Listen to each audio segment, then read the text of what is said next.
Generally, here in Australia, we love declining prices for milk, bread, beer, sausages, computers, mobile phones, flat-screen TVs, cars and holidays, you name it. There is an exception to this rule: real estate. We love rising house prices and don't particularly mind that increasing percentages of our wages pay for our homes. The following video is posted on this Half a Sheep channel with the permission of Associate Professor of Economics and Finance Steve Keen. Keen raises questions over how sustainable our current cherished path is. For those who don't like to question the status quo, please stop watching now. I'm going to start by making a few challenges to what was said yesterday in the opening session by Joshua Gans, beginning with the argument this particular man is supposed to be a Keynesian. I'm afraid pigs might fly, in my opinion, if you call him a Keynesian. I might as well call the devil one of God's angels. This is a Keynesian, Hyman Minsky. And I want to go through his arguments and why that may be one of the minority of economists who saw the global financial crisis coming. The real puzzle is not why I saw it, but why the vast majority did not. And the answer is they don't follow the arguments of Minsky, but they stick instead with the delusional ideas that come out of the neoclassical school of thought, of whom Milton Friedman was a founding member. Now, one of the classics here is in a paper, I think the one he got the Nobel Prize in Economics for, called The Optimum Quantity of Money. And he says in that particular statement, if you can see it from the back there, nothing is less important than a nominal amount of money. And then goes through an exercise saying if you multiply the amount of money in circulation by a factor of 100, that'll have no effect. But typical Milton Friedman.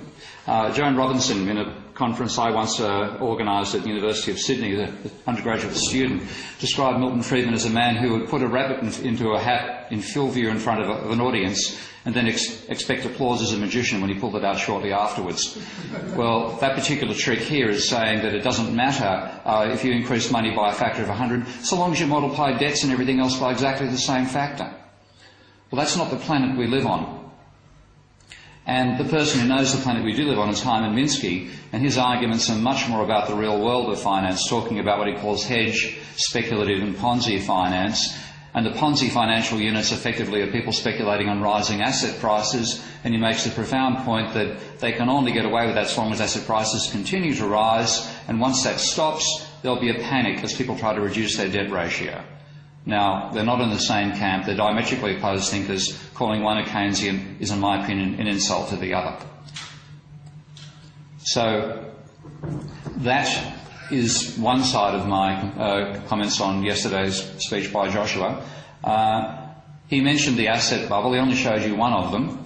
These are two of them. There are two asset bubbles, of course, going in the States, the stock market and the housing market.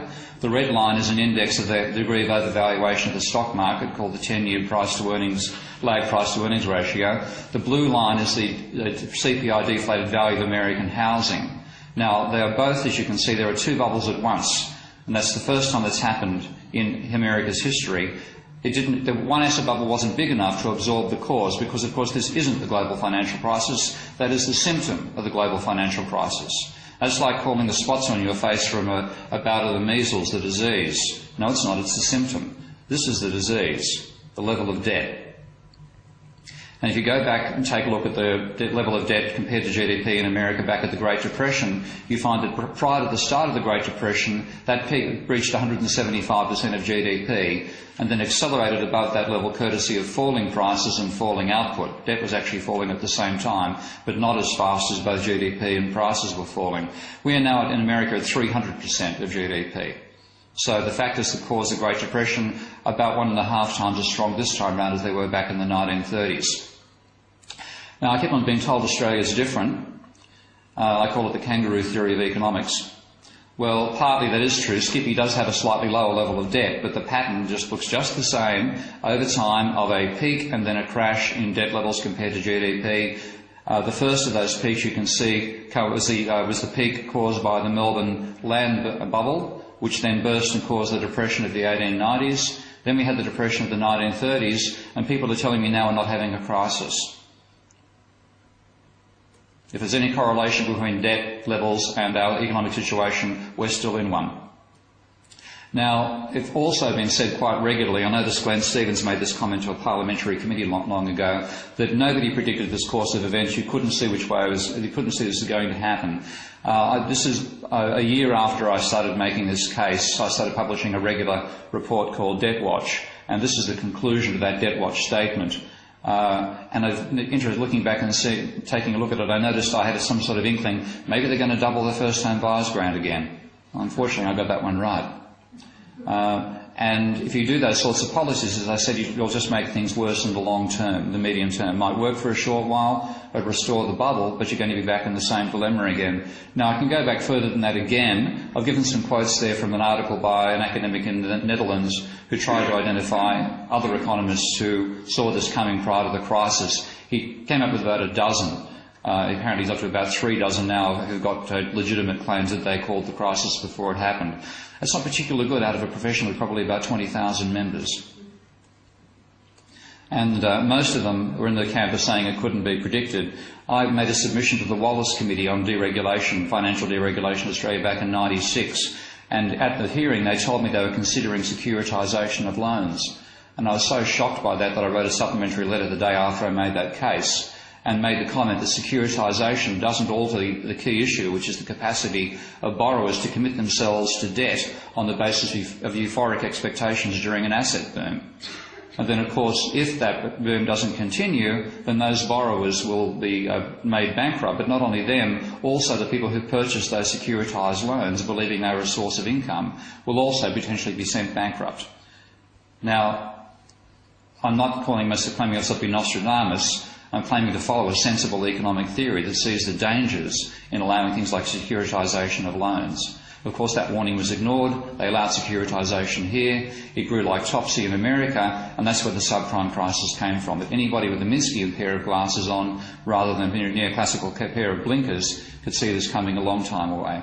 Now, speaking of blinkers, I think one of the best pairs is being worn by the OECD. In June of 2007, this was their outlook for the global economy. The current situation is better than we've experienced in years. Our outlook is quite benign. A soft landing in the United States. God, I wouldn't like to see a hard landing. That wheel falling off the plane in Melbourne would be nothing compared to a hard landing with this guy at the wheel. And on they go, expecting the OECD to be characterised by strong job creation and falling unemployment. That was June of 2007. So why on earth are they so ignorant? Why did they miss it so completely? That's really the question. Not why did I see it coming, but why did they completely miss it? And there are two basic reasons, quite comprehensive ones. Their modelling is equilibrium-based. They believe the system always heads back to equilibrium after a shock. I think you could get that feeling in Joshua Ganz's presentation yesterday. And they ignore the role of credit and debt, and that's also fairly clear. Part of the text is actually not turning up on the screen, I'm afraid to say. I'll need to read a couple of lines there to you. Now, the only theory that predicted this dynamic is Minsky's, but it's based on the solid foundations of a genuine interpretation of Keynes rather than a mythical one. And one of the key points Minsky made was that because the capitalist economies have regularly experienced depressions, particularly in the 19th century, before we had large government, then your economic theory has to be able to recreate depressions. If it doesn't, it's not a theory of the economy in which we live. Now, that rules out neoclassical economics completely. I don't think you can find a neoclassical model which can generate endogenously a financial crisis. You need to put up very weird conditions to get anything like that happening. Normally you need to presume a meteor strike from Mars or something like that. Now, Minsky is not quite so obscure. He has a model which is aware of both time and debt and says consider the economy in historical time. Remember some time in the past when there was a debt-induced recession. And as a result of that recession, both lenders and borrowers are very conservative about the amount of debt they'll consider taking on. Because of that conservatism, only conservatively estimated projects are put forward, but because the economy has recovered, most of those projects succeed. Now, what does that mean? People think, oh, we were too conservative. If we'd been more highly geared, we would have made more money. So that the risk premium people have starts to drop. They want a high level of debt to income in future to get high leverage gains. The debt-to-equity ratio they'll consider taking on rises, and they start to revalue assets upwards. Now that leads to what Minsky calls the euphoric economy. And it'd be an interesting exercise to go through the financial review over the 20 or 30-year period and see how often the word euphoric was used to describe expectations during things like the Poseidon bubble and all the other bubbles we've had, particularly the 1980s. And Minsky's argument is a period of tranquil growth in a capitalist economy will lead to rising expectations.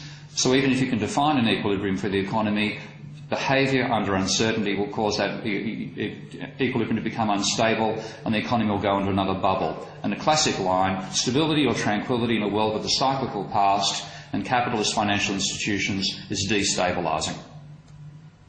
So for a while that works. You get self-fulfilling expectations, meaning a high level of investment, growing the economy more rapidly, validating a wide range of investments, including those involving debt, rising asset prices, so any idiot can think they're a genius on the stock market when prices are going up, and an increased willingness to lend, which actually drives up the money supply.